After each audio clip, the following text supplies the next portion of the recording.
They told Captain Diana Razor Blackwood she'd never fly in combat. 6 months later, even elite enemy aces were studying her tactics and requesting prisoner exchanges just to meet the pilot who had rewritten the rules of aerial warfare. Before we jump back in, tell us where you're tuning in from, and if this story touches you, make sure you're subscribed, because tomorrow I've saved something extra special for you. Diana Blackwood had been stationed at Eagle's Nest Air Force Base for 11 months, and most days she felt like a shadow drifting through the hangars. At 29, she moved with the calculated precision of someone who had learned that actions spoke louder than arguments, and competence mattered more than conversation. Her flight suit was always immaculate, her dark hair pulled back in regulation style that somehow made her invisible in every briefing room she entered. The other pilots at Eagle's Nest had developed an unfortunate habit of treating her like support personnel. Just last Tuesday, Lieutenant Kevin Sledge Patterson had handed her a maintenance log and asked her to run this over to the crew chief, sweetheart. She'd taken the clipboard without comment, delivered it personally to Master Sergeant Tanya Brooks, and returned to studying aerial combat footage in the corner of the ready room. Correcting assumptions rarely changed minds, and Diana had learned to save her energy for battles that actually mattered. What none of them knew was that Diana's background included advanced tactical training at the Navy's elite Top Gun program, where she graduated second in her class. Her personal flight records contained more than regulation achievements. Hidden in her quarters were detailed analyses of enemy pilot techniques, hand-annotated combat manuals, and tactical innovations that pushed the boundaries of conventional dogfighting doctrine. But she kept these capabilities private, having learned that proving expertise often mattered less than managing expectations. It was better to be underestimated and useful than recognized and transferred to some desk job that would separate her from the cockpit she'd been born to occupy.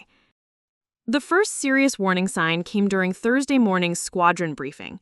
Colonel Benjamin Frost, the base commander, stood before 40 pilots with the kind of grave expression that meant policy changes were coming. Intelligence reports indicate increased enemy activity in the Badlands territory, he announced, pointing to contested airspace on the tactical display. Effective immediately, all female pilots are restricted to support missions within secure zones until further assessment. Diana felt her stomach drop, but maintained perfect composure. Around her, male pilots nodded as if this made complete tactical sense. Captain Mark Venom Sullivan, the squadron leader with 8 years of combat experience, actually seemed relieved.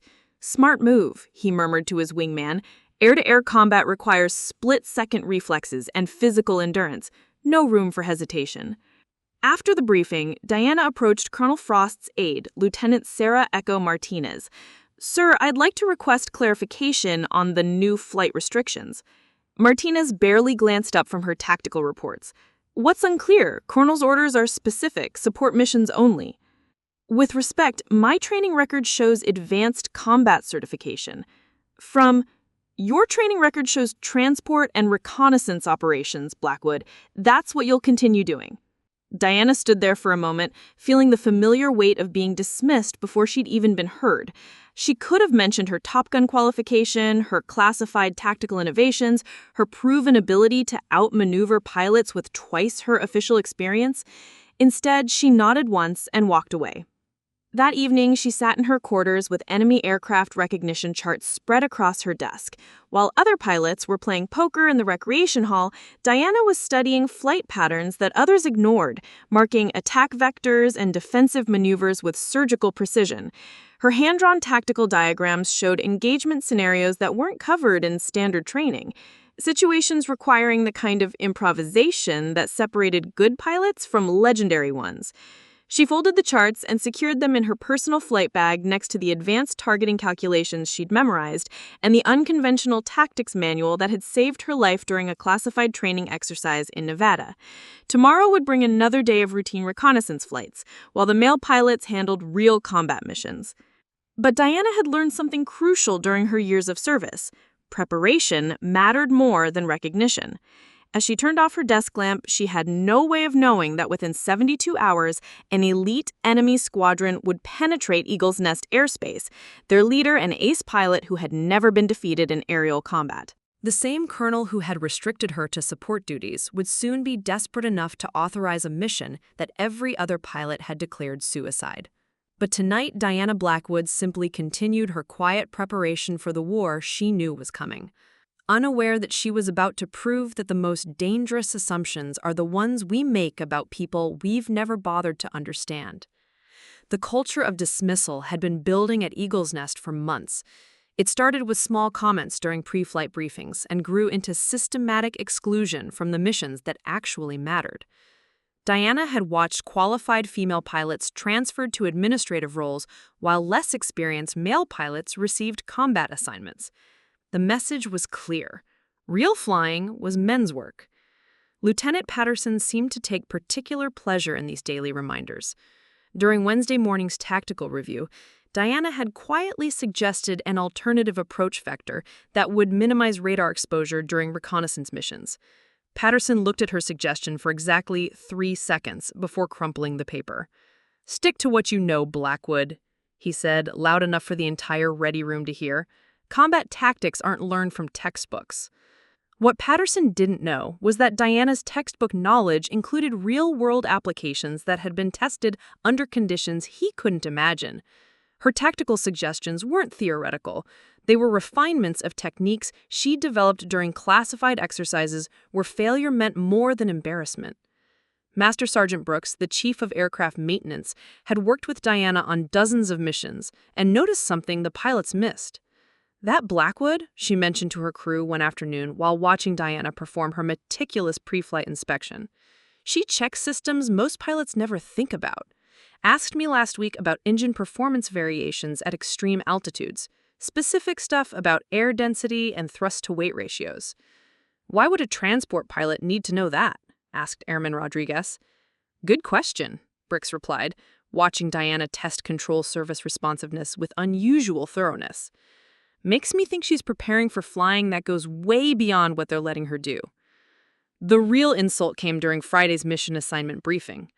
Colonel Frost was reviewing pilot rotations when he made an announcement that sent ripples of tension through the squadron. Given current threat levels, all female pilots will be paired with experienced male co-pilots for any missions outside the base perimeter. This is non-negotiable and effective immediately. Diana felt the words hit her like a physical blow. After 11 months of flawless solo missions, she was suddenly being treated like a liability who couldn't be trusted alone in a cockpit. Around the room, male pilots exchanged glances that ranged from uncomfortable to openly satisfied. "Sir," Diana said, raising her hand, "I'd like to request a review of this policy based on my mission completion record and flight qualifications." Frost didn't even look in her direction. "The policy is based on operational security requirements, not individual performance metrics." Discussion closed. Captain Sullivan leaned back in his chair with evident satisfaction. "About time we prioritized mission success over political correctness." After the briefing, Diana found herself alone in the hangar, staring at her F-35 Lightning II. 11 months of flawless missions, countless hours of advanced preparation, and now she was being treated like a rookie who needed supervision. The injustice burned in her chest, but beneath the anger was something else. A cold, calculating determination. Brooks approached her cautiously. "Blackwood, you holding up okay?" Diana turned, and Brooks was surprised by the steel in her eyes. "I'm fine, Sergeant. Just thinking." "About what?" "About how quickly policies change around here. Makes me wonder what would happen if there was ever a real emergency." Brooks frowned. "What do you mean?" Diana picked up her flight helmet, running her fingers along the custom modifications she'd made to the communication systems. "I mean that assumptions are easy to maintain when everything's routine, but emergencies have a way of revealing what actually matters." She didn't elaborate, but something in her tone made Brooks pay attention. Over the next 72 hours, she would remember this conversation and understand that Diana Blackwood had been preparing for something the rest of them couldn't even comprehend. As Diana completed her evening equipment check, she made a mental note to review her advanced combat manuals one more time. The tactical innovations, the unconventional engagement strategies, the techniques for winning fights that shouldn't be winnable. All of it might matter sooner than anyone expected. because while Colonel Frost and his pilots were busy making assumptions about gender and capability, enemy forces were preparing an assault that would test every assumption Eagle's Nest had ever made about who was qualified to defend their airspace when everything went catastrophically wrong. The exclusion escalated on Monday morning during advanced tactical briefings. Diana arrived early, as usual, spreading her hand-drawn combat analysis charts on a corner table to review enemy aircraft capabilities and engagement patterns. She'd developed a habit of studying adversary tactics during downtime, marking behavioral patterns and tactical weaknesses that could prove decisive in real combat situations. Lieutenant Patterson noticed her charts and sauntered over with his coffee, flanked by two other junior pilots. "Still playing with your homework, Blackwood?" He picked up one of her carefully annotated tactical diagrams, examining the detailed enemy formation analysis and counter-maneuver calculations. "That F-35 isn't for practice runs, sweetheart. Maybe you should stick to cargo drops." Diana said nothing, but her jaw tightened slightly. She folded the chart back into her flight bag. The same analysis that would revolutionize aerial combat tactics in less than a week.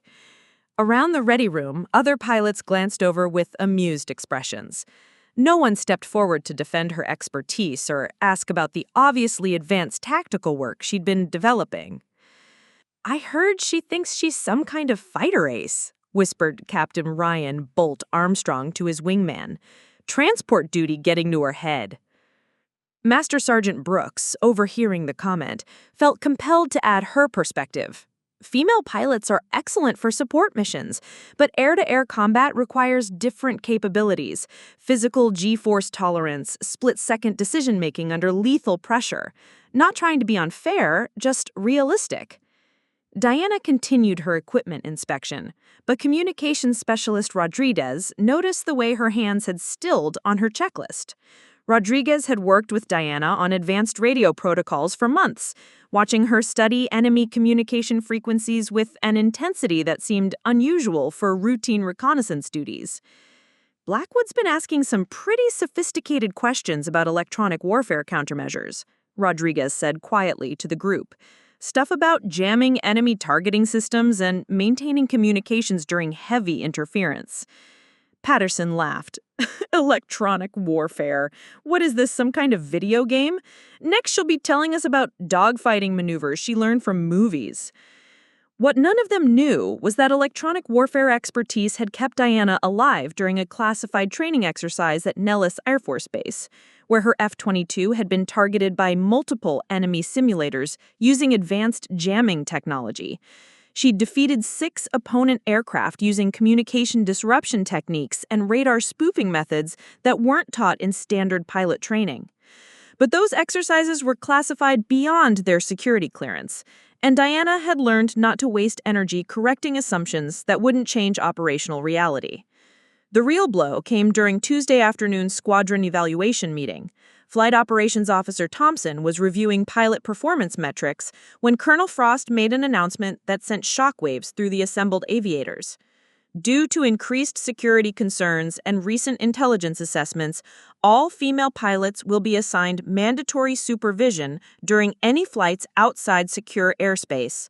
This policy is non-negotiable and effective immediately for operational safety. Diana felt the words impact her like anti-aircraft fire. After 11 months of flawless solo combat training missions, she was suddenly being treated like a novice who couldn't be trusted with military aircraft. Around the room, male pilots exchanged glances that ranged from uncomfortable silence to barely concealed satisfaction.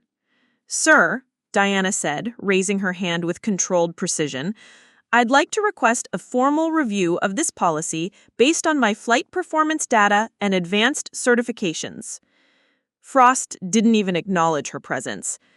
"The policy is based on strategic risk assessment, not individual metrics. There will be no further discussion." Lieutenant Patterson leaned back in his chair with obvious satisfaction.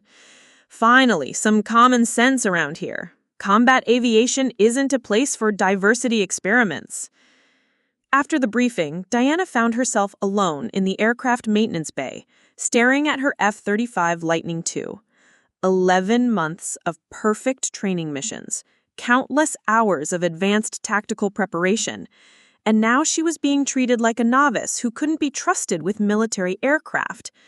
The injustice burned in her chest, but beneath the anger was something more dangerous. A cold, methodical determination that had been forged during years of proving herself in environments designed to eliminate her. Rodriguez approached her cautiously. "Blackwood, you managing okay?" Diana turned, and Rodriguez was startled by the intensity in her eyes. "I'm managing fine, Specialist. Just analyzing." "What are you analyzing?" How interesting it is that policies change so rapidly when they're based on assumptions rather than evidence. Makes me curious about what would happen if there was ever a situation requiring actual combat expertise. Rodriguez frowned. "What do you mean by that?" Diana picked up her advanced targeting manual, her tone remaining carefully neutral. "I mean that administrative decisions are simple when everything's theoretical, but real combat has a way of revealing who's actually prepared and who's just following procedures." She didn't elaborate further, but something in her demeanor made Rodriguez pay close attention. Over the next 72 hours, he would remember this conversation and understand that Diana Blackwood had been preparing for warfare that exceeded everyone else's imagination. As Diana completed her detailed post-flight inspection, she made a mental note to review her classified tactical procedures one final time. The advanced engagement techniques, the enemy pilot psychological profiles, the unconventional combat strategies that pushed beyond standard doctrine. All of it might become critically important sooner than anyone anticipated.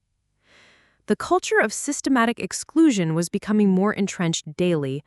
During Wednesday's mission planning session, Diana quietly suggested a tactical formation adjustment that would improve squadron defensive capabilities during potential enemy encounters. Captain Sullivan examined her proposal for approximately 10 seconds before dismissing it entirely. "These formations were developed by combat veterans with real experience," Sullivan announced loudly enough for everyone to hear. "We don't need theoretical improvements from pilots who've never faced actual enemy fire." What Sullivan couldn't have known was that Diana's theoretical formations were modifications of tactics she'd developed during classified war games where she had consistently outmaneuvered opponents with significantly more official combat experience. Her suggestions weren't academic speculation. They were battle-tested innovations that had proven successful against the military's most elite pilots. The most damaging incident occurred during Thursday's advanced systems training. Diana had been working with the squadron's newest pilots, teaching them optimization techniques for the F-35's sophisticated avionics suite. Her explanations were detailed, practical, and demonstrated an understanding of the aircraft's capabilities that exceeded most senior pilots. Lieutenant Patterson interrupted her instruction session. "I think that's enough amateur hour for today," he announced, addressing the junior pilots directly. "If you want to learn real combat flying, you should probably ask someone who's actually done it." The junior pilots looked confused and embarrassed. They'd been learning more from Diana's instruction than from months of standard training, but Patterson's authority meant they couldn't openly disagree with his assessment. Diana gathered her materials without comment, but her silence spoke volumes to anyone paying attention. That evening, Master Sergeant Brooks found Diana in the hangar, performing maintenance checks that exceeded normal requirements. "Blackwood, you know you don't have to inspect every system personally." Diana looked up from her detailed examination of the aircraft's weapon systems. "The aircraft doesn't care about squadron politics, Sergeant. It still requires proper maintenance and optimization." Brooks studied Diana's work with growing respect. "You're checking systems that most combat pilots never think about.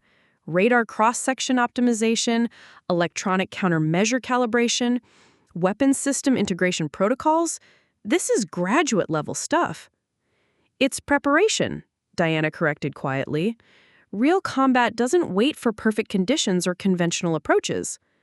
Brooks nodded slowly, beginning to understand that Diana Blackwood represented something the squadron hadn't recognized and might need sooner than anyone expected. Friday morning brought news that would fundamentally alter the operational dynamics at Eagle's Nest Air Force Base.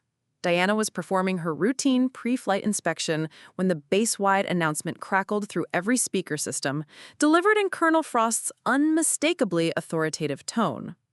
Attention all personnel. Following comprehensive review of operational protocols and recent intelligence assessments, new flight restrictions are now in effect. All female pilots are hereby restricted to non-combat operations within designated safe zones until further evaluation. This directive is immediate and non-negotiable. Diana felt the announcement hit her like a physical blow. Around the hangar, maintenance crews and pilots stopped their work, processing the implications of what they'd just heard. She continued her inspection with mechanical precision, but her mind was racing through the ramifications of this sweeping policy change. Master Sergeant Brooks approached her with an expression of barely controlled frustration. "Blackwood, this is absolutely ridiculous. You're one of the most technically proficient pilots on this base." Diana didn't look up from her checklist. "The colonel has made his decision based on his assessment of operational requirements." "His assessment is wrong," Brooks said bluntly. "I've watched you work for almost a year. Your technical knowledge exceeds most of our senior pilots, and your attention to detail is exceptional."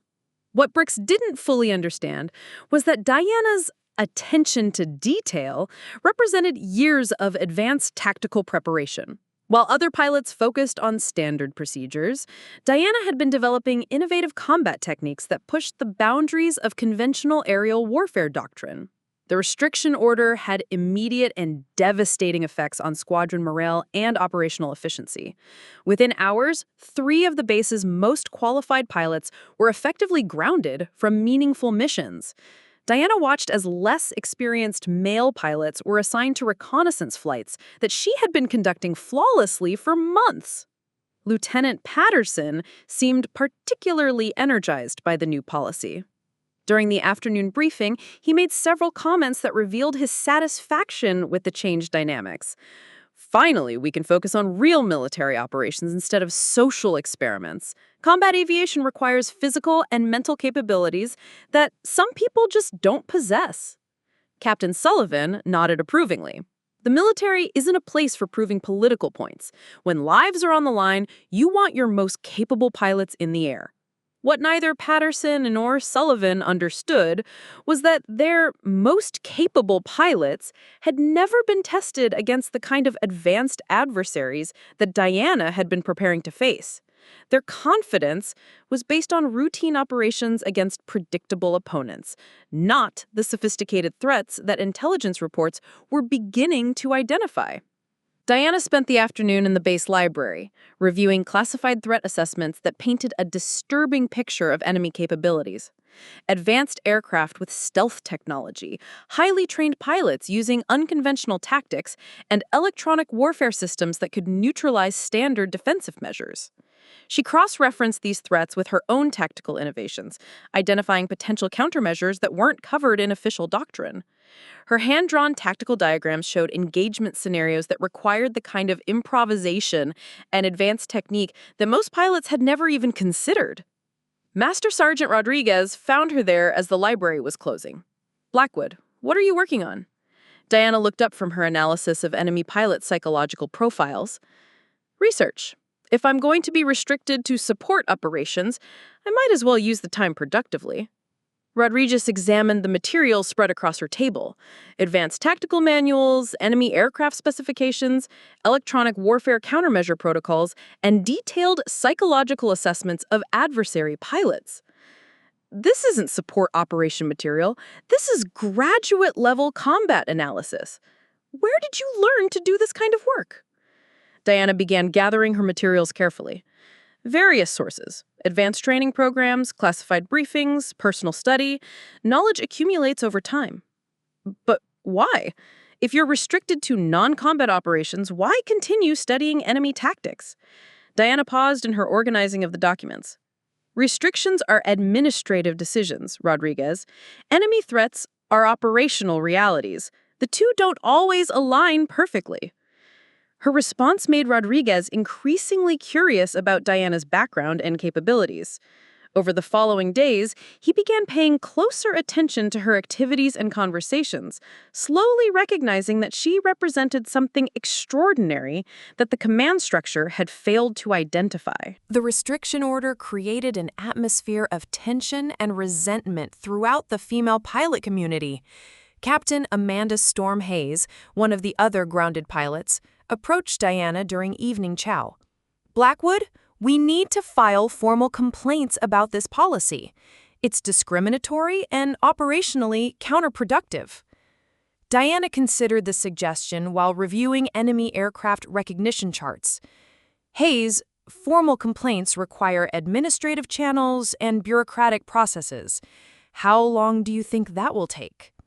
"Probably months, but it's better than accepting this situation." "Is it?" Diana asked quietly. "What if the situation changes before the bureaucracy responds? What if we face threats that require immediate action rather than administrative solutions?" Hayes frowned. "What are you talking about? What threats?" Diana folded her charts and stood to leave. "The kind of threats that don't wait for policy reviews and formal complaints." As she walked away, Hayes was left with the distinct impression that Diana Blackwood knew something the rest of them didn't, and was preparing for scenarios that exceeded their current understanding. That evening, Diana sat in her quarters with advanced combat manuals spread across every available surface. Intelligence reports indicated increased enemy activity in multiple sectors, suggesting coordinated operations that went beyond routine territorial disputes. She studied psychological profiles of enemy ace pilots, identifying behavioral patterns and tactical preferences that could be exploited during aerial combat. Her analysis revealed weaknesses in their conventional approaches and opportunities for unconventional countermeasures. Most importantly, she reviewed her own innovations: electronic warfare techniques that could disrupt enemy targeting systems, formation tactics that maximized defensive capabilities while maintaining offensive potential, and engagement strategies that turned apparent disadvantages into strategic advantages. The restriction order was forcing her into support operations, but Diana understood that real preparation transcended administrative limitations. While her colleagues were filing complaints and arguing about policy fairness, she was developing capabilities that might determine the outcome of conflicts they couldn't yet imagine. As she organized her tactical materials, Diana made a silent commitment to herself. Regardless of official restrictions, she would continue preparing for the day when theoretical knowledge would become operational necessity. The enemy wouldn't care about her administrative status when the shooting started. The disrespect reached new levels during Monday morning's tactical review session. Diana had arrived early to study reconnaissance data from Border Patrol missions, analyzing enemy aircraft movement patterns that others had dismissed as routine territorial flights. Her detailed notes revealed coordination patterns that suggested something far more sophisticated than random incursions. Lieutenant Patterson spotted her analysis work and decided to make it his morning entertainment. He approached with Captain Sullivan and two junior pilots, their collective swagger filling the ready room with toxic confidence. "Still playing war games, Blackwood?" Patterson said, loudly enough to attract attention from across the room. He grabbed one of her hand-drawn tactical charts, examining the detailed enemy formation analysis and predicted attack vectors. "Look at this, guys. She's drawing pictures of fighter planes like some kind of aviation coloring book." The group erupted in laughter, but Diana continued working without acknowledging their presence. She folded the chart, the same analysis that would save multiple lives in less than 96 hours, and secured it in her flight bag with mechanical precision. Captain Sullivan picked up another document from her materials, scanning the detailed psychological profiles of enemy ace pilots. "Enemy pilot analysis? Are you writing their biographies now? Maybe you should start a fan club." "I heard she spends her free time watching combat footage like it's entertainment, thinks she's learning dogfighting from YouTube videos."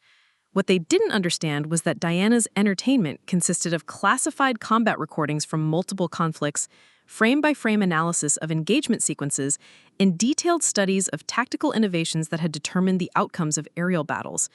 Her psychological profiles were based on intelligence briefings and behavioral assessments that exceeded their security clearance levels.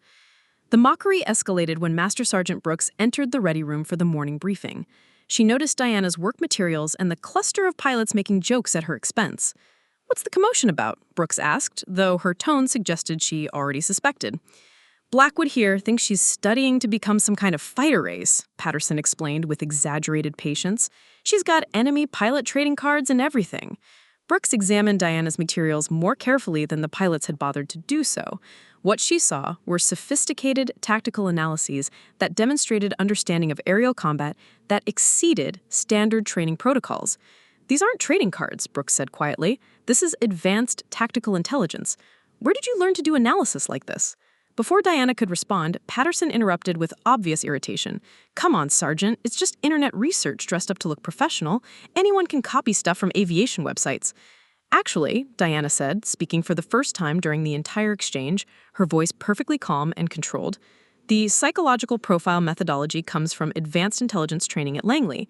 The tactical analysis techniques were developed during classified war games at Nellis, and the engagement scenarios are based on actual combat data from multiple theaters of operation." The ready room fell completely silent. Patterson's confident expression flickered with uncertainty as the implications of her statement sank in. "You're claiming you have classified intelligence training?" Sullivan asked skeptically. "I'm stating that my background includes advanced tactical preparation that apparently wasn't considered relevant for routine transport operations." Rodriguez, who had been monitoring communications equipment nearby, stepped forward. "Blackwood's been asking me about electronic warfare protocols that I've never heard of. Frequency jamming techniques, radar spoofing methods, stuff that's way beyond standard pilot training." "Electronic warfare is a specialized field," Diana replied matter-of-factly. "It becomes relevant when you're facing adversaries with sophisticated defensive systems." Patterson was clearly frustrated by the shift in conversation dynamics. "This is all theoretical nonsense. Real combat requires instinct, reflexes, and experience under actual fire. You can't learn that from books and classified briefings." Diana looked at him directly for the first time during the entire exchange, her reaction catching everyone's attention. "You're absolutely correct, Lieutenant. Real combat does require experience under actual fire. The question is, which of us has actually had that experience?" The implication hung in the air like an unexploded ordnance. Patterson's combat experience consisted entirely of routine patrol missions against minimal threats. Diana's comment suggested something significantly more substantial, but she didn't elaborate further. Captain Sullivan, sensing the conversation was moving beyond Patterson's control, decided to reassert authority. Regardless of anyone's theoretical background, current policy is clear. Combat operations require proven pilots with established track records. "Agreed," Diana said simply. "The question is how we define proven and what kind of track record actually matters when facing sophisticated threats." She gathered her materials and prepared to leave for her assigned reconnaissance mission. As she reached the door, she turned back to address the group one final time. "Gentlemen, preparation isn't the same as speculation. When the situation changes, and intelligence suggests it will change soon, theoretical knowledge becomes operational capability. I hope you're ready for that transition." After Diana left, the ready room remained unusually quiet. Rodriguez approached Patterson with obvious concern. "Patterson, I think you might be underestimating her. The questions she's been asking, the materials she studies, the way she talks about tactics, it's not amateur hour stuff." Patterson waved dismissively, but his confidence seemed forced. "She's just trying to sound impressive. When it comes to actual flying, talk doesn't matter." "Maybe," Rodriguez said doubtfully. "But what if she's not just talking?" The question would prove prophetic within 72 hours, when talk became irrelevant and capability became the only currency that mattered. That afternoon, Diana received new intelligence reports that confirmed her worst suspicions. Enemy forces were massing in unprecedented numbers, their movements suggesting coordinated operations that went far beyond routine territorial disputes. Advanced aircraft were being deployed to forward positions, and communication intercepts indicated planning for large-scale offensive operations. She cross-referenced this intelligence with her tactical analyses, identifying potential scenarios that would require immediate response capabilities. Standard defensive protocols assumed gradual escalation and time for reinforcement. The emerging threat profile suggested attacks designed to overwhelm defenders before effective response could be organized. Diana spent the evening updating her tactical innovations, refining engagement strategies that could maximize defensive effectiveness against numerically superior opponents. Her work represented the kind of advanced preparation that military doctrine recommended, but rarely achieved. As she reviewed enemy pilots' psychological profiles one final time, Diana understood that the mockery and disrespect she'd endured were about to become irrelevant. Real combat would reveal who had been preparing seriously and who had been relying on assumptions about their own capabilities. The enemy wouldn't care about squadron politics or administrative restrictions. They would only care about eliminating targets and achieving operational objectives. Diana intended to be ready for that reality, regardless of what anyone else thought about her qualifications.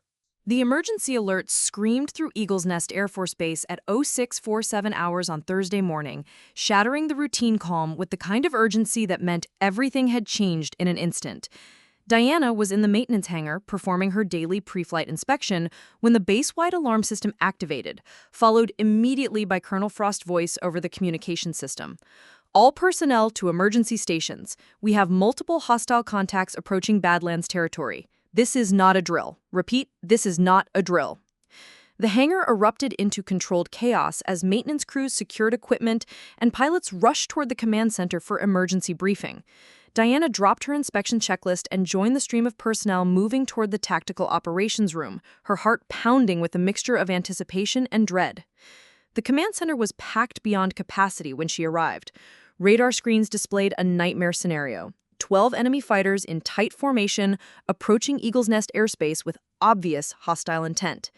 Intelligence officers were frantically analyzing the signatures while communications specialists tried to establish contact with Border Patrol units. "Situation report," Colonel Frost commanded as the last pilots entered the briefing room. Major Richards, the intelligence officer, pointed to the tactical display with barely controlled tension. 12 enemy fighters, advanced configuration, approaching from Vector 270. Electronic signatures suggest sophisticated jamming capabilities and stealth technology. Our Border Patrol units have gone silent. The implications hit the room like a physical blow. Border Patrol units didn't go silent unless they'd been eliminated or completely overwhelmed by electronic warfare capabilities. Captain Sullivan studied the radar contacts with growing alarm. 12 fighters in coordinated formation, that's not a reconnaissance mission or territorial probe. That's an assault force. Lieutenant Patterson, his usual swagger, replaced by obvious concern, raised his hand. "Sir, what's our response protocol? Do we have reinforcement aircraft available?" Colonel Frost's expression was grim. "Nearest reinforcements are 4 hours away. Weather conditions have grounded support aircraft at 3 surrounding bases. We have 8 operational fighters and approximately 30 minutes before hostile contact reaches our defensive perimeter." The mathematics of the situation were brutally clear. 8 defenders against 12 attackers with no backup and limited intelligence about enemy capabilities.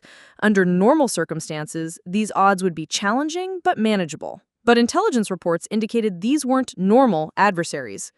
"Sir," Rodegas called from the communication station, "I'm intercepting enemy communications. They're using advanced encryption, but I'm getting fragments. Call signs suggest elite pilots, possibly their best squadron." Diana felt her stomach tighten. Elite enemy pilots meant experienced adversaries using advanced tactics against defenders who had never faced serious aerial combat. She thought about the psychological profiles she'd been studying, the tactical innovations she'd developed, and the engagement strategies she'd refined during months of preparation. Major Richards continued his briefing with increasing urgency. Intelligence indicates the lead aircraft is flown by Commander Alexei Wraith Volkov, their top ace pilot. 37 confirmed victories, never been defeated in aerial combat. He's leading what appears to be their Black Talon squadron, their absolute elite. The name sent ripples of concern through the assembled pilots. Volkov was legendary among military aviation circles, known for tactical innovations that had revolutionized enemy combat doctrine. Fighting him would be like facing a chess grandmaster while playing checkers. Captain Sullivan took charge of mission planning with characteristic confidence. Standard defensive formation, by-the-book engagement protocols. We maintain altitude advantage and engage at maximum range using beyond visual range missiles. Diana listened to the tactical discussion with growing alarm. Standard protocols against elite adversaries using advanced technology would be inadequate, possibly catastrophic. She thought about raising concerns, but knew her input would be dismissed given current policies. Lieutenant Patterson added his perspective with obvious nervousness. Sir, if these are their elite pilots, maybe we should consider fallback positions, defensive perimeters around the base rather than forward engagement. Negative, Colonel Frost replied firmly. We engage them over uninhabited territory. If they reach the base perimeter, civilian casualties become inevitable. What nobody in the room understood, except Diana, was that conventional engagement tactics against Volkov and the Black Talon Squadron would likely result in catastrophic losses for the defending force. Her months of studying enemy pilot psychology and tactical preferences had revealed patterns that suggested entirely different approaches would be necessary. The mission briefing continued with increasing urgency as radar contacts moved closer to Eagle's Nest airspace. Flight assignments were distributed based on pilot experience and aircraft availability. Diana wasn't even considered for the mission roster. Administrative restrictions kept her grounded despite the desperate circumstances. Final mission parameters, Colonel Frost announced. 8 aircraft, standard combat formation, engagement at 25 miles. Mission commander will be Captain Sullivan, with Lieutenant Patterson as deputy flight leader.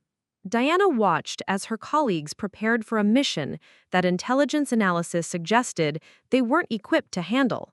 Their confidence was based on training exercises against predictable opponents, not advanced adversaries using sophisticated tactics and technology. As pilots began filing out toward their aircraft, Rodriguez approached Diana with obvious concern. Blackwood, this doesn't feel right. 8 against 12? With their best pilots? The odds are terrible. Diana studied the tactical display, calculating engagement scenarios in her mind. The odds are worse than terrible, Rodriguez. They're potentially catastrophic. What do you mean? Standard tactics against elite adversaries are suicide. Volkov didn't become an ace by losing to conventional approaches. He's expecting predictable responses and planning to exploit them. Rodriguez frowned. So, what would you do differently? Diana looked at him directly, her voice quiet but intense. Everything. Formation, approach, engagement sequence, electronic warfare protocols, psychological tactics, everything would need to be different. Could you brief the pilots? Warn them about... Rodriguez, they're not going to change tactical doctrine 30 minutes before engagement based on advice from someone who's restricted to support operations. As if to confirm her assessment, Lieutenant Patterson's voice carried across the room. At least we don't have to worry about amateur hour theories complicating the mission. Rodriguez watched Diana's expression carefully. What are you thinking? Diana gathered her tactical materials with methodical precision. I'm thinking that in approximately 2 hours, we're going to discover whether preparation matters more than assumptions. And I'm hoping I'm wrong about how this is going to end. The sound of jet engines spinning up echoed through the base as Eagle's Nest's defending fighters prepared for takeoff as Diana stood at the command center window, watching aircraft she'd maintained and pilots she'd tried to advise taxi toward the runway for a mission that every instinct told her was heading toward disaster. In 30 minutes, they would face the most dangerous enemy pilots in the world using tactics that had never been tested against elite adversaries.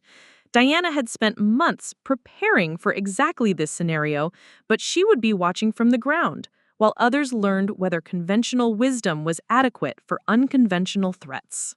The disaster unfolded exactly as Diana had predicted, but faster and more catastrophically than even her worst-case scenarios had anticipated. 28 minutes after Eagle's Nest's 8 fighters had launched with confident precision, the base communication systems erupted with desperate transmissions that painted a horrifying picture of aerial combat gone completely wrong. "Mayday! Mayday! Shadow 3 is hit. I'm losing hydraulics," and the transmission cut to static. "Multiple bandits. They're everywhere. How are they—" Another voice disappeared into electronic interference. "Shadow Leader to base. We need immediate support. These aren't standard pilots. They're using tactics we've never—" Silence. Diana stood in the command center, watching radar signatures disappear from the tactical display one by one. In less than 15 minutes of engagement, Eagle's Nest had lost 4 aircraft to an enemy force that seemed to anticipate every move the defending pilots made. Colonel Frost gripped the communication console, his face pale with the realization that his squadron was being systematically destroyed. "Shadow Leader, report status. How many aircraft are still operational?" Captain Sullivan's voice crackled through heavy static, stress and exhaustion obvious in every word.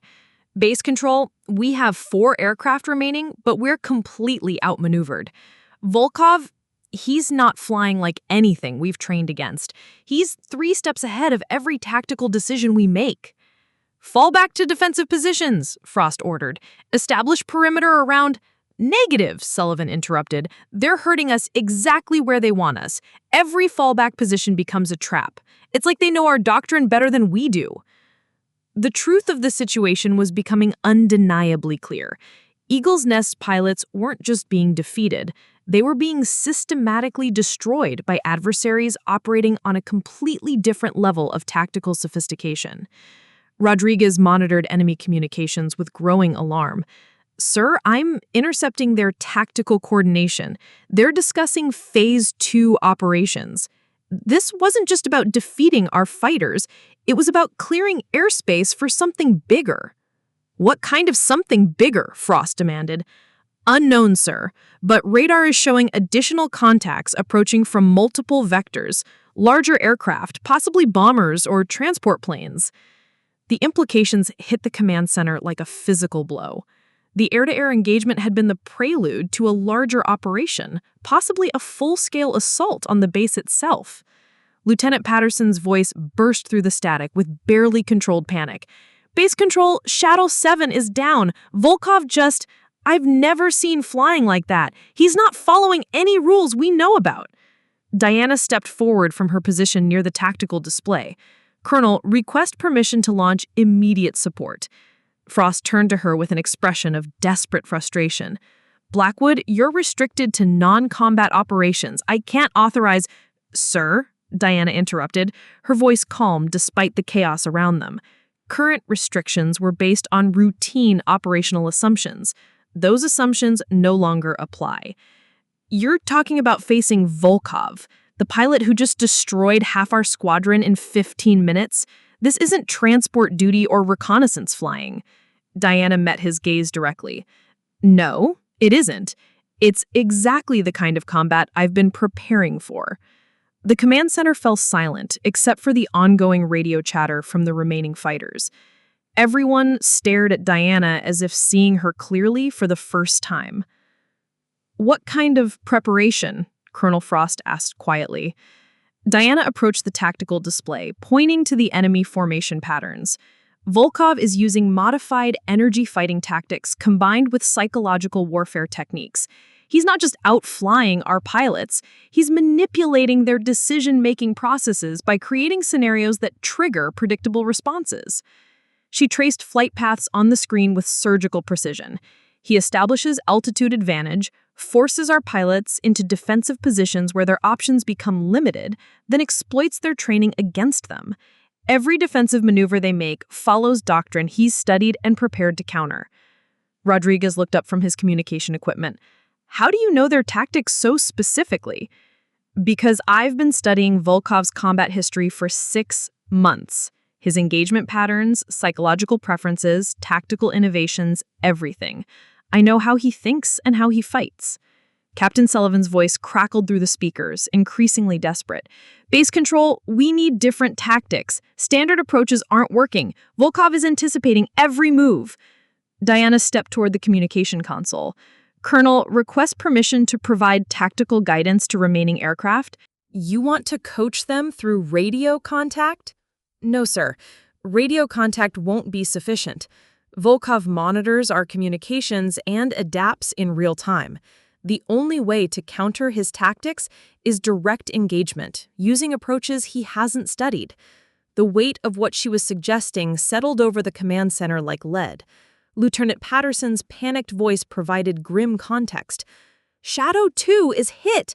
Hydraulics failing. I can't maintain. Static replaced his transmission.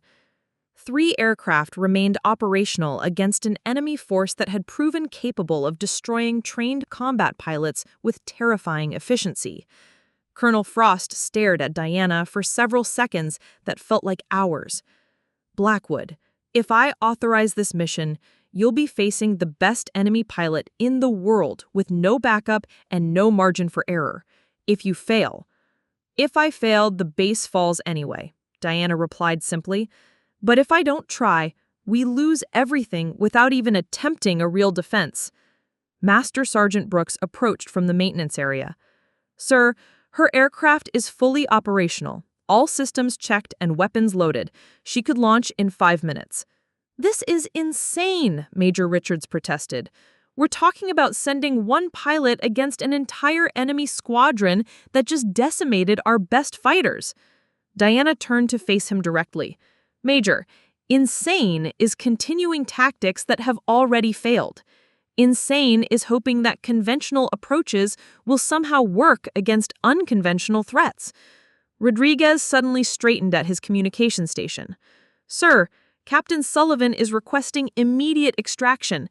His aircraft is critically damaged, and the remaining 2 fighters are running low on ammunition.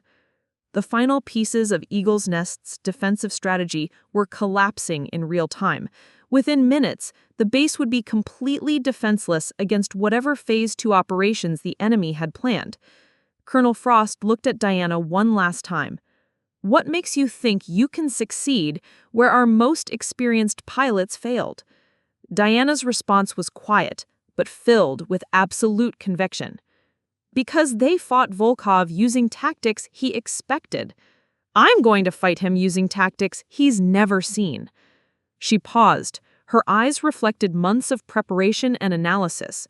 And because I've been waiting my entire career for an opponent who would force me to prove everything I've learned. The silence in the command center was only broken by the sound of distant explosions as the last defending fighters struggled to survive against impossible odds. Diana stood ready to launch into combat that would either save Eagle's Nest or confirm that some battles couldn't be won through individual heroism.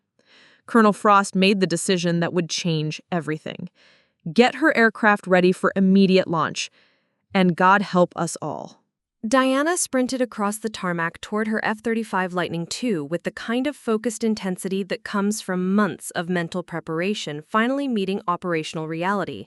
Master Sergeant Brooks and her crew had the aircraft fully prepped, weapon systems armed, and all electronic countermeasures calibrated to specifications that Diana had personally developed during her classified training. Razor 1, you are cleared for immediate takeoff, came Rodriguez's voice through her helmet communication system.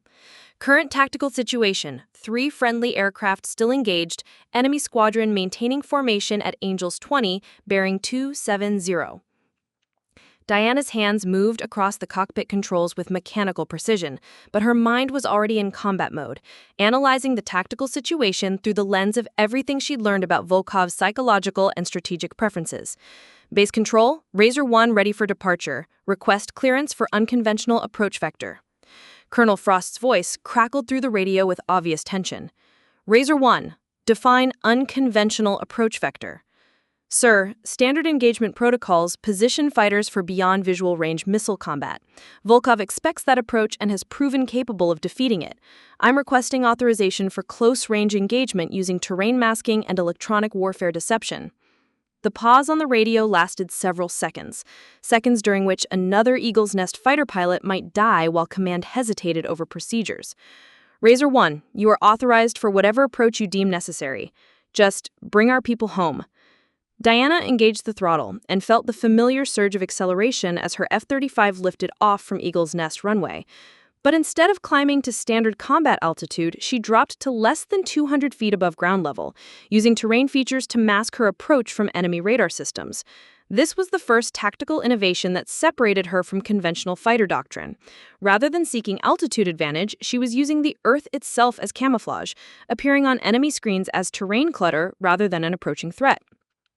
Base Control, Razor 1 is proceeding to engagement area using Route 7. She reported, referencing one of the alternative approach corridors she'd mapped during months of terrain analysis. Rodriguez monitored her progress with growing amazement. Sir, she's flying at treetop level through canyon passages that aren't even on our navigation charts. How does she know those routes exist? Colonel Frost watched Diana's radar signature disappear and reappear as she threaded through terrain features with impossible precision. She's been studying this geography for months. I think we're about to discover what she was really preparing for. 15 miles from the engagement area, Diana began implementing electronic warfare techniques that weren't taught in standard pilot training. She activated jamming protocols that would make her aircraft appear to be multiple targets while simultaneously disrupting enemy targeting systems. The psychological component of her strategy was equally sophisticated. Through intercepted communications, she began broadcasting tactical chatter designed to suggest the arrival of multiple reinforcement squadrons, creating uncertainty about the true size of the force Volkov was facing. Multiple contacts approaching from Vector 180, she transmitted on frequencies she knew the enemy monitored. Eagle Wing Squadron is in position for coordinated assault. There was no Eagle Wing Squadron. Diana was creating phantom reinforcements to disrupt enemy tactical planning and force Volkov to divide his attention between actual and imaginary threats. Her first visual contact with the enemy came as she crested a ridgeline at 180 feet altitude, suddenly appearing in the middle of a battle zone where Captain Sullivan's remaining two fighters were desperately trying to evade Volkov's systematic destruction of Eagle's Nest defenses. What Diana saw confirmed everything her tactical analysis had predicted. Volkov was herding the defending pilots into predictable positions where their options became increasingly limited. He wasn't just winning, he was demonstrating superiority by destroying opponents using their own training against them. Razor 1 to Shadow Leader, I'm entering the engagement area. Recommend immediate disengagement to allow for tactical repositioning. Shadow Leader's response was strained with exhaustion and stress.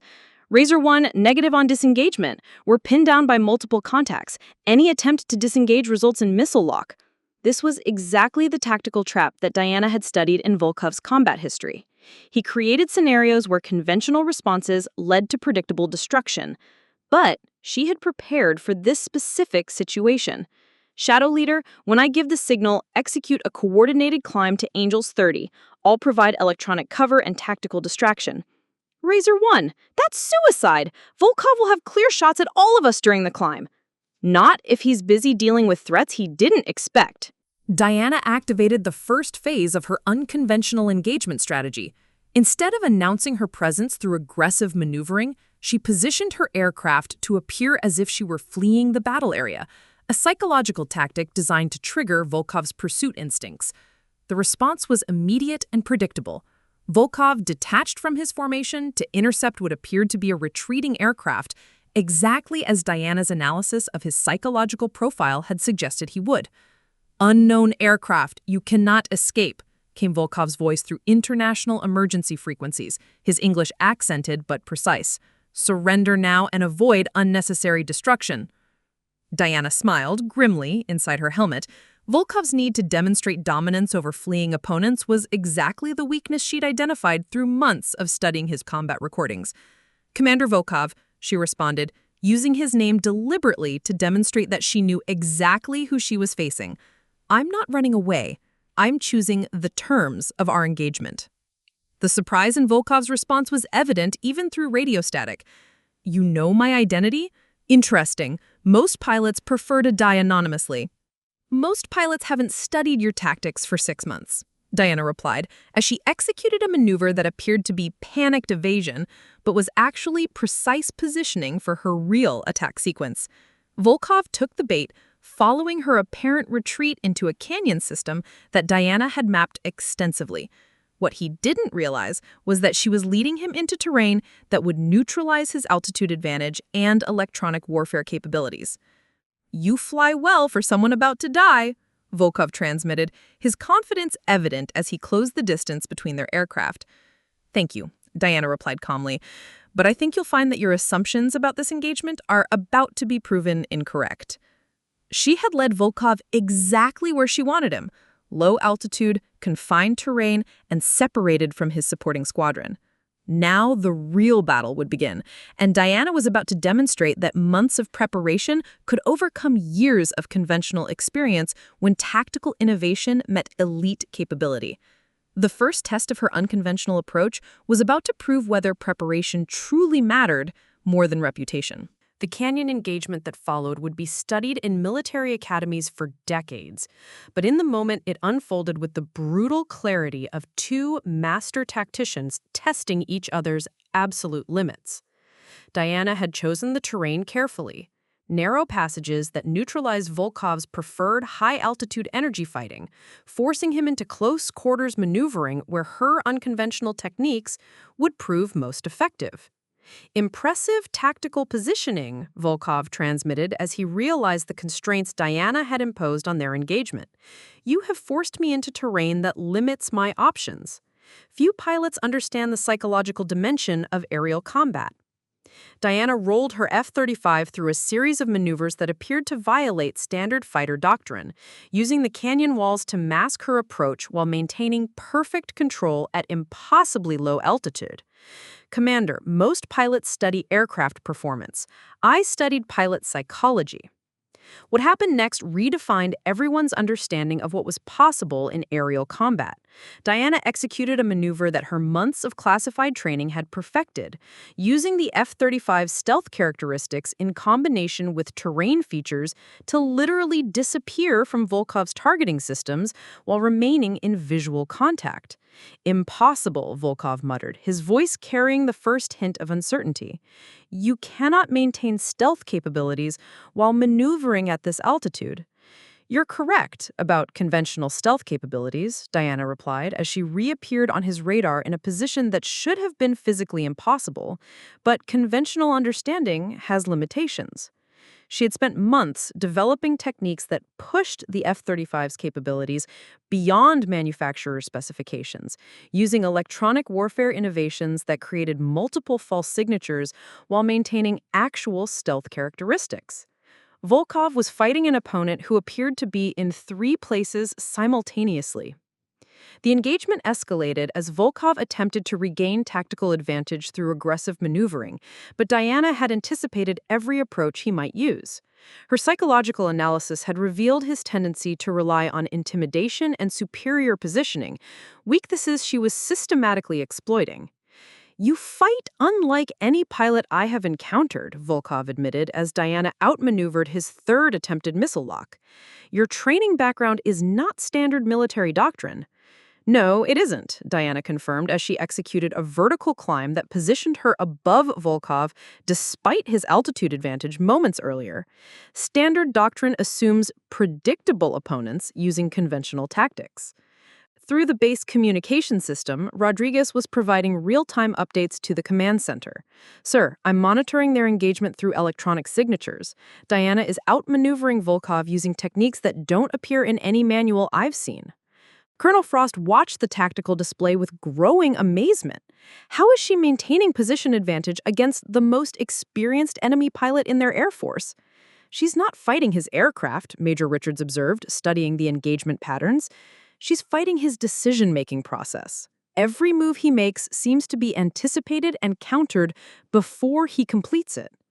Back in the canyon, Volkov was experiencing something he'd never encountered in 37 confirmed victories, an opponent who seemed to understand his tactics better than they understood theirs. "Your electronic warfare capabilities exceed anything in our intelligence assessments," he transmitted with obvious respect. "You are creating false signatures that suggest aircraft characteristics beyond known specifications." Diana smiled grimly as she positioned for her decisive maneuver. Commander Volkov, you now have a missile lock warning. Check your defensive systems. The silence that followed lasted several seconds before Volkov's voice returned, heavy with something approaching amazement. Confirmed, you have achieved target lock while maintaining stealth profile. This should not be possible. It's possible when you understand that technology serves tactics, not the reverse. Your experience is based on conventional applications of advanced technology. My preparation focused on unconventional applications that create impossible advantages. Instead of firing, Diana maintained her lock while continuing the engagement, a psychological demonstration that she could have ended the fight, but chose to continue it. This wasn't about destruction, it was about proving capability. Volkov's response revealed the depth of his tactical understanding. You could have destroyed my aircraft. You chose not to. This suggests objectives beyond simple combat victory. Correct, Diana confirmed. My objective is to demonstrate that assumptions about capability and preparation are more dangerous than any weapon system. The engagement continued for another 7 minutes, during which Diana systematically demonstrated superiority in every aspect of aerial combat: positioning, electronic warfare, weapons deployment, and psychological tactics. She wasn't just defeating Volkov. She was teaching him about approaches he'd never considered. Unknown pilot, Volkov finally transmitted, his voice carrying unprecedented respect. I request identification. In 37 victories, I have never encountered tactical innovation of this caliber. Captain Diana Blackwood, Eagle's Nest Air Force Base. And Commander, this engagement isn't about victory, it's about mutual understanding. Understanding of what? That the most dangerous pilots are often the ones nobody expects to be dangerous. Rodriguez interrupted their conversation with urgent tactical updates. Razor 1, be advised that Volkov's squadron is moving to support his position. You have approximately 3 minutes before overwhelming numbers arrive. Diana had anticipated this development. Her engagement with Volkov had been designed not just to demonstrate individual capability, but to create tactical opportunities for the larger defensive strategy. Commander, she transmitted to Volkov, your squadron is approaching to provide support. I suggest you advise them that this engagement has concluded satisfactorily for both participants. You are not attempting to destroy my aircraft? Commander, destroying your aircraft would prove I can win one fight. Demonstrating that your tactics can be countered proves that assumptions about invincibility are dangerous for everyone involved. Volkov's next transmission would be remembered by everyone monitoring Eagle's Nest communications. Captain Blackwood, you have earned something no other pilot has achieved: my professional respect. Your tactical innovations represent advancement beyond anything in current doctrine. He paused before continuing. I will recommend to my command that you be studied as an example of exceptional capability. Your abilities exceed those of pilots with significantly more combat experience. Diana's response was characteristically modest. Commander, capability isn't about experience, it's about preparation meeting opportunity. Today provided that opportunity. As Volkov's squadron approached their position, both pilots had demonstrated something that transcended national boundaries, that excellence in aerial combat represented universal principles that could be recognized and respected regardless of political context. The engagement ended not with destruction, but with mutual acknowledgement that preparation, innovation, and tactical thinking could overcome conventional advantages when applied with sufficient expertise and determination. Diana's return to Eagle's Nest Air Force Base at 11:47 hours marked the beginning of the most dramatic policy reversal in the base's operational history. As her F-35 touched down on the runway, every available person on the base had gathered to witness the landing of a pilot who had just accomplished what their most experienced squadron had declared impossible. The command center had monitored the entire engagement through communication intercepts and electronic signatures, watching in real time as Diana systematically outmaneuvered the most feared enemy ace pilot, using tactics that exceeded their understanding of aerial combat possibilities. Colonel Frost met her aircraft personally, something that had never occurred during Diana's 11 months of routine operations. As she climbed down from the cockpit, her flight suit soaked with sweat from the most intense combat engagement of her career, she found herself facing a commander whose entire worldview had been fundamentally altered in the span of 47 minutes. "Captain Blackwood," Frost said, his voice carrying a mixture of amazement and profound respect, "we need to conduct an immediate debriefing. What you just accomplished," he paused, searching for words adequate to describe what everyone had witnessed. "What you accomplished should have been impossible. Volkov has never been defeated, never been outmaneuvered, never been forced to acknowledge tactical superiority from an opponent." Diana removed her helmet, her dark hair damp with perspiration, and met his gaze with the same quiet competence she'd always displayed. "Sir, it wasn't impossible. It was the result of preparation meeting appropriate circumstances." Master Sergeant Brooks approached with obvious admiration. "Blackwood, I've been maintaining aircraft for 15 years. I've never seen flying like what I monitored on our tracking systems. You were maneuvering at altitudes and speeds that should have been beyond aircraft specifications." "The aircraft performed exactly within its capabilities, Sergeant. The difference was understanding capabilities that extend beyond standard operational parameters." Rodriguez emerged from the communications center with printed transcripts of the engagement dialogue. "Captain, I recorded the entire exchange between you and Volkov. He specifically stated that your tactical innovations represent advancement beyond current doctrine. An enemy ace pilot was asking to study your techniques." The implications of this were staggering. Military pilots spent their entire careers hoping to achieve recognition from their own commanders, but Diana had earned professional acknowledgement from the most elite enemy ace pilot in active service. Lieutenant Patterson appeared among the crowd gathering around Diana's aircraft, his usual swagger completely absent. The pilot who had spent months mocking her preparation and dismissing her capabilities now faced the undeniable reality that she had succeeded where he and every other squadron member had failed. "Blackwood," he said quietly, his voice carrying genuine humility for the first time since Diana had known him. "I owe you more than an apology. I owe you an explanation for my complete failure to recognize your qualifications." Diana turned to face him, her expression neither triumphant nor accusatory. "Lieutenant, what matters now is whether we can learn from this experience to improve our defensive capabilities. But how did you develop tactics that could defeat Volkov? Where did you learn techniques that aren't taught in any program I know about?" Diana considered her response carefully. "Patterson, I spent months studying enemy pilot psychology, analyzing combat footage, and developing innovations that pushed beyond conventional doctrine. While you were assuming limitations, I was preparing for scenarios that exceeded those limitations." Captain Sullivan, who had survived the initial engagement thanks to Diana's tactical intervention, approached with obvious respect. "Captain, you saved my life and the lives of my remaining pilots. More than that, you demonstrated capabilities that change our understanding of what's possible in aerial combat." Colonel Frost gestured toward the command center. "Blackwood, we need a complete tactical debriefing. Every technique you used, every innovation you developed, every aspect of your preparation, it all needs to be documented and integrated into our training protocols." As they walked toward the briefing room, Diana noticed the changed atmosphere throughout the base.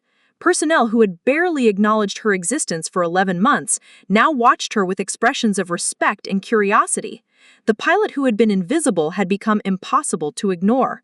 The debriefing session lasted 4 hours and involved every senior officer on the base.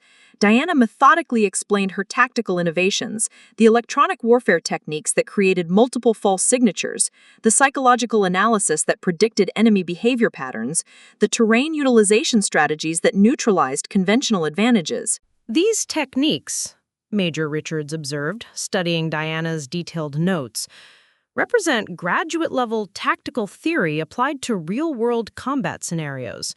Where did you receive training in psychological warfare applications? Various sources, sir. Classified briefings, advanced courses, personal research, and extensive analysis of enemy combat recordings.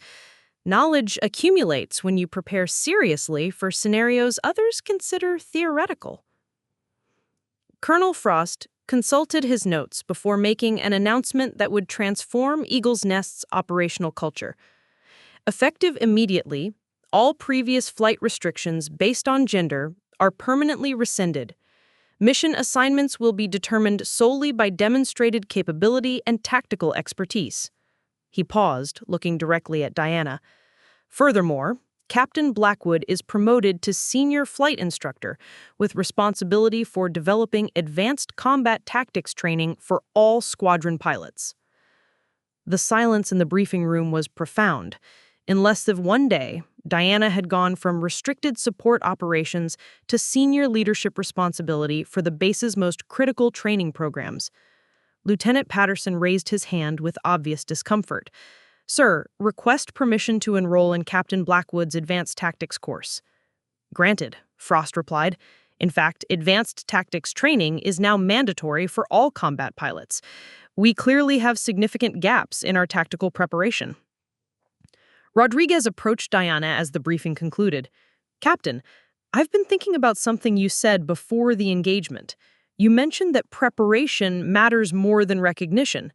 Did you know this would happen?" Diana gathered her tactical materials with characteristic precision. "Rodriguez, I knew that eventually there would be a situation requiring capabilities that exceeded standard preparation. I didn't know when or what form it would take, but I knew preparation would determine the outcome. And now?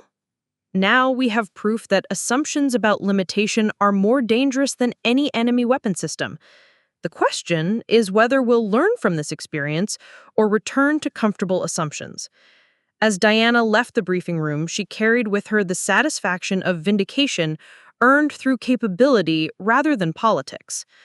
But more importantly, she carried the responsibility of ensuring that other pilots would be prepared for the impossible challenges that seemed inevitable in an increasingly complex world. The base that had once rendered her invisible now looked to her for leadership in developing the kinds of advanced capabilities that might determine survival in future conflicts. Preparation had indeed proven more valuable than recognition, but now both would serve the larger purpose of protecting those who depended on their readiness for impossible missions. 6 months after the engagement that redefined aerial combat doctrine at Eagle's Nest Air Force Base, Diana Razor Blackwood stood before her advanced tactical classroom, watching 30 pilots, including several who had once dismissed her expertise, take detailed notes on unconventional engagement strategies that were now revolutionizing military aviation throughout the entire theater of operations. The transformation had been extraordinary and far-reaching. What began as one pilot's vindication had evolved into systematic changes that influenced policy at the highest levels of military command. Diana's techniques weren't just being taught at Eagle's Nest, they were being studied at the Air Force Academy, implemented by elite squadrons across multiple bases, and incorporated into official doctrine that bore her name. Lieutenant Patterson, now one of her most dedicated students, raised his hand during a discussion of psychological warfare applications. "Captain, when you analyze enemy pilot behavior patterns, how do you distinguish between tactical preferences and psychological tells?" The question demonstrated how completely the culture had shifted. The same pilot who had once mocked her art projects was now asking sophisticated questions about advanced tactical theory that exceeded standard military education. "Excellent question, Patterson," Diana replied, approaching the tactical display. "Tactical preferences are conscious decisions based on training and experience. Psychological tells are unconscious responses that reveal decision-making patterns under stress." She traced engagement scenarios on the screen with the precision that had once been dismissed as academic theory. Volkov's preference for altitude advantage was tactical, something he'd learned through experience. But his need to demonstrate dominance over fleeing opponents was psychological, something that could be exploited through apparent retreat. The classroom of pilots who had once considered her unqualified for combat operations now listened with intense concentration, recognizing that they were learning approaches that could mean the difference between survival and casualty statistics in real engagement scenarios. Master Sergeant Brooks, who had been promoted to Chief of Advanced Aircraft Maintenance, approached Diana after the class concluded. "Captain, I've been thinking about something you said during your first months here. You mentioned that preparation mattered more than recognition. Did you know back then how significant your impact would become? Diana organized her training materials with the same methodical care she'd always shown. Brooks, I knew that eventually the military would face threats that exceeded conventional preparation. I didn't know that my techniques would be adopted this widely, but I knew that innovation would eventually become necessary for survival. The scope of change extended far beyond individual career advancement or policy adjustments. Diana's success had forced military leadership to examine fundamental assumptions about capability assessment, training protocols, and operational readiness that had remained unquestioned for decades. Colonel Frost, who had been promoted to regional commander, partly based on the successful defense of Eagle's Nest, had become one of the military's most vocal advocates for expanded tactical innovation programs. The Blackwood incident, as it was now known in official reports, had demonstrated that exceptional capability could exist in forms that traditional evaluation methods failed to recognize. Military academies were revising their assessment criteria, focusing more on innovative thinking and comprehensive preparation rather than conventional performance metrics. Rodriguez, now senior communications specialist, monitored intelligence reports that revealed the broader implications of Diana's tactical innovations. Captain, you might be interested to know that enemy forces have apparently restructured their pilot training programs based on analysis of your engagement with Volkov. Diana looked up from her lesson planning with genuine interest. How so? Intelligence intercepts suggest they're now training pilots in unconventional tactics specifically designed to counter the techniques you demonstrated. They're calling it Blackwood Doctrine countermeasures. The irony was profound. An enemy ace pilot's professional respect had led to Diana's techniques being studied and adapted by the same forces she had defended against. Her innovations were driving evolution in aerial combat thinking on both sides of the conflict. But perhaps the most significant change was cultural.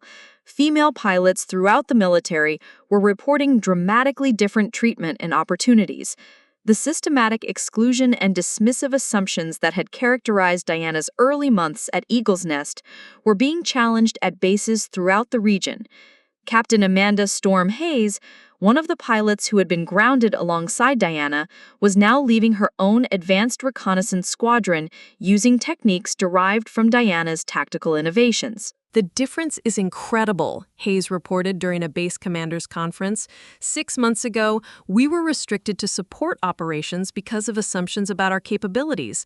Now we're being assigned to the most challenging missions because competence is being measured by actual performance rather than demographic characteristics. Diana had received numerous offers for transfers to prestigious positions, invitations to speak at military academies, and opportunities to lead advanced research programs. But she had chosen to remain at Eagle's Nest, continuing to develop and teach the tactical innovations that were reshaping military aviation. "Why stay here?" Major Richards had asked during one of their regular strategic planning sessions. "You could have any assignment in the military." Diana's response reflected the same principles that had guided her throughout her career. "Major, the work isn't finished. Every pilot who graduates from our advanced tactics program carries these techniques to other bases, other squadrons, other conflicts. The multiplication effect of comprehensive preparation extends far beyond individual achievement." She gestured toward the flight line where her former students were conducting training exercises using techniques that exceeded conventional doctrine. 6 months ago, this base assumed that female pilots were unsuited for combat operations.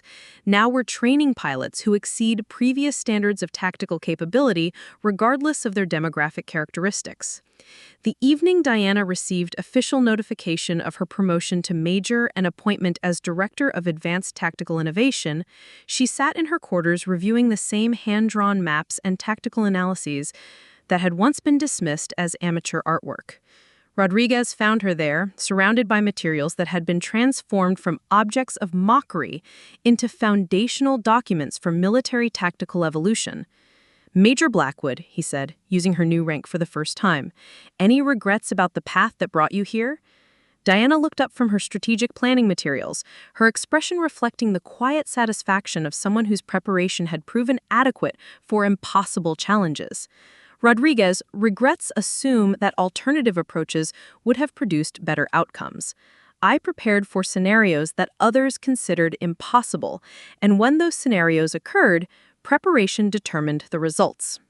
She paused, considering the broader implications of everything that had changed. The only regret would be if we failed to learn from this experience and return to assumptions that limit our understanding of what's possible. As Diana completed her evening review of tactical innovations under development, she understood that her story represented something larger than individual vindication. It demonstrated that excellence could exist in unexpected forms, that preparation could overcome prejudice, and that the most reliable defense against impossible challenges was the refusal to accept conventional limitations. Eagle's Nest Air Force Base continued operating under principles that Diana had helped establish, but now those principles were spreading throughout the military. Pilots studied her techniques, command implemented her protocols, and planners incorporated her innovations into strategic thinking that would influence military aviation for generations. The pilot who had once been invisible had become impossible to ignore, not through demanding recognition, but through demonstrating capabilities that exceeded everyone's understanding of what was possible when preparation met opportunity in the crucible of impossible circumstances. Up next, you've got 2 more standout stories right on your screen. If this one hit the mark, you won't want to pass these up. Just click and check them out. And don't forget to subscribe and turn on the notification bell so you don't miss any upload from us.